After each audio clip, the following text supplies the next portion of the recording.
Welcome to the notes on Module 4 for logarithms. We know that we can express the number 100 as a power of 10 as 10 to the power of 2, 1,000 as 10 to the power of 3, and 10,000 as 10 to the power of 4, and so on. When a quantity can be expressed as an exponential of 10, the quantity tends to be either very large or very small. In such cases, logarithms are incorporated to make calculations easier to work with.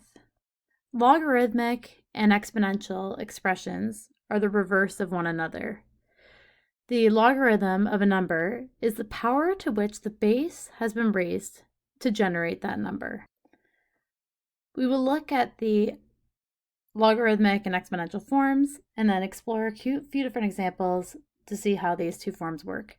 So in general, if y is equal to b to the power of x, then x is equal to log of base b of y. And we're able to go between these two forms to re-express the same relationship between the exponential and the logarithmic equations.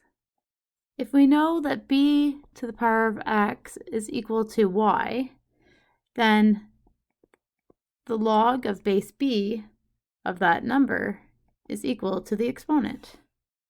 Consider the exponential expression 10 to the power of 2 is equal to 100. So we can say that 2 is the exponent to which our base of 10 must be raised in order to obtain our number of 100. And converting this into logarithmic form, we get that 2 is equal to log of base 10 of 100. So we can say that 2 is the logarithm of 100 with base 10. In health sciences disciplines, most calculations that involve logarithms will be done in base 10. However, there are other base systems, and we must be aware of how they operate. So log of base 10 of x is called your common logarithm. Here we have a graph of our common logarithm. So y is equal to log of base 10 of x. If we explore a small table of values for particular values of x, we found that at x equals 10, we have a value of 1. And at x equals 100, we have a value of 2. It's interesting to note that our logarithmic graph has no y-intercept. So we have a vertical asymptote, a line here on the y-axis, and our function, our graph, approaches that value, but it never actually crosses the y-axis. Therefore, there is no y-intercept. Let's do some examples of how to write logarithmic expressions in exponential form. Part A, we have that 3 is equal to log of base 10 of 1,000. In exponential form, we get that 10 to the power of 3 is equal to 1,000. We have 2 is equal to log of base 5 of 25, and written in exponential form, we have 5 to the power of 2 is equal to 25. Part C, log of base 3 of x is equal to 57, which can be written as 3 to the power of 57 is equal to x. In part C, we can actually evaluate the value of x by calculating 3 to the power of 57 on our calculator. Example 2 says write the exponential expression in logarithmic form. We have 10 to the power of 4 is equal to 10,000, which can be written in logarithmic form as 4 is equal to log of base 10 of 10,000. 4 to the power of 6 is equal to 4,096. We know that our exponent, 6, is equal to log of base 4 of 4,096. And in part C, we have 3 to the power of x is equal to 109. So x is equal to log of base 3 of 109. The common logarithm, log of base 10 of x, can also be written as log of x. So if you see a logarithm without a base recorded, it is implied or assumed that it has a base of 10, and it is your common logarithm.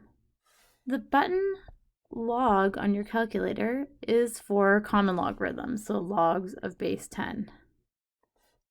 In the next video, we'll go through how to calculate logarithms for non-common logs, so non-base 10 logs. Now it's time to pause your video and do a little check using these practice questions on how well you understand how to switch between exponential and logarithmic form. For example 1, we want to write each expression in exponential form. 3 is equal to log base 6 of 216 can be expressed as 6 to the power of 3 is equal to 216. Part B, we have log of base 5 of 0.2 is equal to -1, which can be written as 5 to the power of -1 is equal to 0.2.